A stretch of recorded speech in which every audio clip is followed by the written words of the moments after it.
கொல்லையில் தீவனப்பில் போட்டிருந்தோம். அது எப்படி இருக்குன்னு பார்க்கறதுக்காக நானும் மாமா கூட போயிருந்தேன். வேலி ஓரத்தில் மணத்தக்காளி பழம் இருந்துச்சு. அதை பறித்து சாப்பிட்டுக்கிட்டே வரப்பில் நடந்து வரும்போது தொட்டாச்சினங்கி கை சும்மா இருக்குமோ அதை தொட்டு தொட்டு விளையாண்டுட்டு இருந்தேன். வாய்க்கால் தாண்டும் போது ஒரு மீன் பார்த்தோம். அதை ஃபஸ்ட்டு உயிரோட இருக்கான்னு செக் பண்ணிட்டு தான் அதை பிடிக்கவே போனோம். அதை பிடிக்க போனால் வரப்பு ஓரத்துலேருந்து இன்னொரு மீன் ஓடுது. ஆக்சுவலாக அங்கே 2 மீன் இருந்திருக்கு போல்.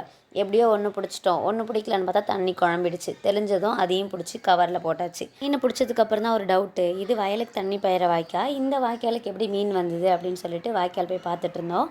இந்த மதுவில் இருந்து தான் வாய்க்காலுக்கு தண்ணி பாய்ஞ்சிருக்கு. இதில் குட்டி குட்டி மீன் இருந்துச்சு.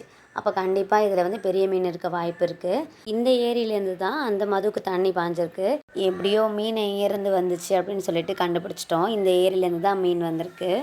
மாமா ஊருக்கு இப்போ தான் வந்திருக்காங்க. ஸோ அதனால் ஆளுக்கு ஒரு பட்டர்ஸ்காட்ச் ஐஸ்கிரீம் வாங்கி சாப்பிட்டு மீனை வீட்டுக்கு எடுத்துகிட்டு போயிட்டோம்.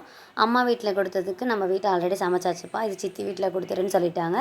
நானும் கொடுத்துட்டேன். என்னோடய வீடியோஸ் பிடிச்சிருந்தா லைக் பண்ணுங்கள்.